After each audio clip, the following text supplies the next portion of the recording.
Rain in Port Alder, Oregon didn't arrive with drama. It didn't announce itself. It simply existed, persistent, unapologetic, and strangely intimate. The town sat tucked between evergreen hills and a gray, patient river that moved like it had nowhere urgent to be. Mornings here rarely shouted, they sighed. On this particular Tuesday in late April, the rain had been falling since before dawn, the kind that coated sidewalks in a slick sheen and turned the air into something you could almost chew. The clouds hung low and dense, pressing against rooftops like they were curious about the people beneath them. At 317 Juniper Lane, a narrow craftsman-style house with peeling blue trim and a porch that sagged just enough to feel honest, Daniel Mercer was running late. Not dramatically late. Not yet. Just late enough to feel the pressure creep in through the edges of his thoughts. Daniel stood in the small kitchen wearing a faded grey hoodie, dark jeans, and socks that no longer matched. He stared at the coffee maker as if it had personally betrayed him. The pot was empty. The clock on the microwave blinked 7:38 a.m. He was supposed to leave by 7:40. Of course, Daniel muttered, reaching for the coffee grounds. Of course today. Daniel Mercer was 39 years old, 5'10", with the posture of someone who'd spent too many years trying not to take up space. He worked as a facilities coordinator for the local community arts center, a job that sounded vague because it was. He fixed what broke, unlocked doors, set up chairs, hauled equipment, and quietly made sure things worked so other people could be visible. It suited him. Mostly. The house around him carried the quiet evidence of a life lived carefully. Second-hand furniture that didn't quite match. A bookshelf weighted more heavily with practical manuals than novels. A coat rack by the door holding 3 jackets, 2 scarves, and, noticeably absent, an umbrella. Outside, rain tapped steadily against the windows. Not aggressively, just enough to remind anyone listening that it was there, that it would continue to be there, and that resistance was optional. Daniel poured water into the coffee maker, spilling a little on the counter. He wiped it up with the sleeve of his hoodie. The radio on the windowsill hummed softly, the local station discussing a city council proposal no one felt strongly about but everyone would complain about later. He poured his coffee into a travel mug, snapped the lid on, and moved toward the door. That's when he paused. He looked at the coat rack. He frowned. He checked behind the door. He glanced toward the hallway closet. Nothing. The umbrella, black, slightly bent, dependable, was not where it should have been. Daniel sighed. He could go back. He could be late. He checked the time again. 7:41. The rain drummed a little harder, like it was amused. Daniel opened the door and stepped onto the porch. Cold air hit his face immediately, sharp and clean. Rain dotted his glasses, blurring the world into soft halos. He hesitated, coffee steaming faintly in his hand. I'll be fine, he told himself. It's just rain. This was a lie he told often. Daniel locked the door and jogged toward his car, shoulders hunched, hoodie already darkening as rain soaked through. By the time he reached the driver's side, his hair clung to his forehead and water slid down the back of his neck with irritating precision. He laughed once, short, breathless. Okay, he said to no one. Okay. Driving through Port Alder in the rain was an exercise in patience. Windshield wipers moved back and forth in a hypnotic rhythm. Streets glistened. Pedestrians hurried with umbrellas tilted at angles that suggested long-standing grudges with the weather. Daniel parked near the arts center and made a break for the entrance, coffee sloshing dangerously. Halfway across the lot, his foot slipped. Not enough to fall. Just enough to panic. He windmilled briefly, regained balance, and stood there soaked, heart-pounding, laughing at himself.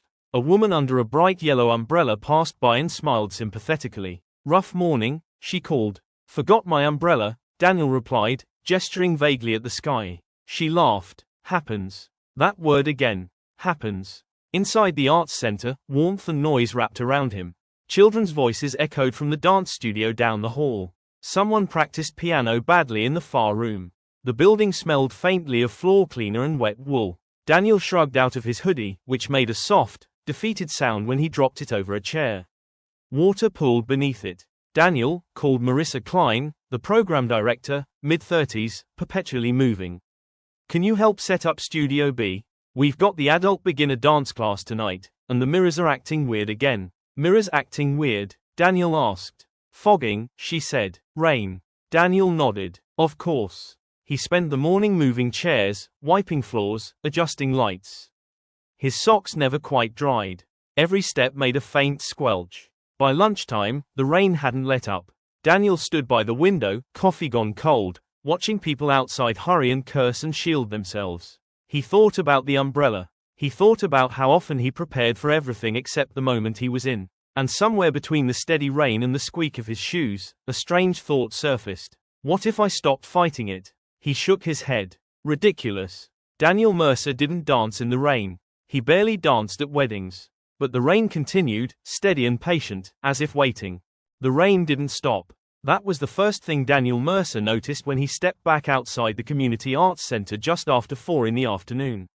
It had softened slightly, trading heavy drops for a steadier, mist-like persistence, but it showed no signs of packing up or apologizing for overstaying its welcome. The clouds remained thick and low, pressing the town into a narrower, quieter version of itself. Port Alder looked like a watercolor left out in the open. Colors bled, edges softened, sound carried differently. Daniel stood under the shallow awning by the side door, holding his hoodie, which was still damp and smelled faintly of fabric softener and defeat. He stared at the rain as if it were a complicated equation he hadn't studied for. He could wait. He often did. But the thought of getting soaked again didn't irritate him the way it had that morning. If anything, it felt oddly familiar now, like the rain had already introduced itself and further discomfort would just be a continuation of the conversation. He stepped out. Cold droplets peppered his face immediately.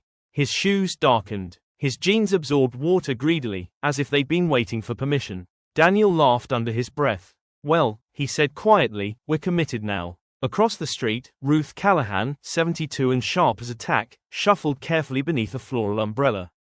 She taught tap dancing at the arts center twice a week and had been doing so longer than Daniel had been alive. She stopped when she saw him. Daniel, she called. You're going to melt. I checked, he replied. Still solid. She eyed his lack of umbrella and shook her head. You young people think you're immune to weather. I forgot mine, Daniel said. Ruth smiled knowingly. Sometimes forgetting things is how we learn what we actually need. She tapped the ground lightly with her cane and continued on her way. Daniel watched her go, rain sliding off the umbrella in neat little arcs. By the time he reached his car, he was thoroughly soaked again, but this time, he didn't rush. He didn't hunch. He didn't swear at the sky. He drove home with the windows cracked just enough to let in the smell of rain-soaked pavement and pine. The radio played an old Motown song, the beat steady and unapologetic, and Daniel found himself tapping the steering wheel along with it. At home, he changed into dry clothes, wrung out his hoodie, and hung it over the back of a chair. The rain tapped at the windows as if checking in. Daniel sat on the couch and stared at nothing for a while. Then his phone buzzed. Marissa Klein, any chance you can stick around tonight? Adult beginner dance class is short one assistant. Daniel stared at the message. Dance class. He typed, erased, typed again. Sure, he finally sent. I can help. The arts center buzzed differently in the evening. Lights glowed warmer, voices echoed louder, people arrived carrying umbrellas, shaking them out with exaggerated annoyance. Jackets piled up, laughter bounced off the walls. Studio B filled slowly with bodies of all shapes and ages. Tom Alvarez, a recently retired mail carrier with a permanently cheerful disposition. Kendra Liu, early 30s, software engineer who looked like she'd never danced before and was proud of it. Marcus Reed, mid-40s, divorced dad trying something new because his therapist suggested it. And Daniel. He stood near the wall, clipboard in hand, telling himself he was only there to assist. The instructor, Nina Porter, clapped her hands. All right, everyone, tonight's focus is rhythm, not perfection, not technique, just rhythm. She smiled, wide and infectious. Rain's perfect for it, she added. You hear it, everything has a beat. Daniel froze. Rain. The class began awkwardly, as all beginner dance classes do. Feet moved late, arms flailed, people laughed at themselves and then at each other. Someone stepped on someone else's foot. Apologies flew. Daniel handed out water bottles, adjusted the music volume, and tried not to make eye contact. Then Nina turned to him. Daniel, she said brightly. You're standing like someone who wants to dance but doesn't want witnesses. The room laughed gently. I'm just helping, Daniel said quickly. Nina tilted her head. Helping includes participating. Before he could protest, she pulled him into the loose circle of bodies. Just move, she said quietly. No thinking. The music started. Daniel moved like someone translating a language in his head instead of speaking it out loud. Too careful, too restrained. He tripped slightly, caught himself, flushed. Then, inevitably, his socks slid on the polished floor. He stumbled forward, arms flailing, heart leaping. Someone caught him. It was Marcus. "Got you," Marcus said, laughing. "Rainy day curse." "Forgot my umbrella," Daniel replied breathlessly. Marcus grinned. "That'll do it." The class erupted into laughter, not mocking, not cruel, just human. And something inside Daniel loosened. He laughed too. The music swelled. Nina encouraged him to exaggerate movements, to let go. Rain hammered the roof harder now, drumming in time, relentless and joyful. Daniel stopped trying to control his steps. He let himself follow the rhythm instead. His movements grew freer, sloppier, real. Outside, rain poured down Port Alder's streets, washing sidewalks clean, soaking jackets, forcing people to adapt or surrender. Inside, Daniel Mercer danced. Not well, but honestly. When the class ended, everyone was flushed and smiling. Jackets went back on. Umbrellas opened. Daniel stepped outside one last time. The rain soaked him instantly. This time, he raised his arms and spun once, clumsily, laughing out loud. He didn't need the umbrella anymore. Like and subscribe if you want daily dose of happiness and motivation.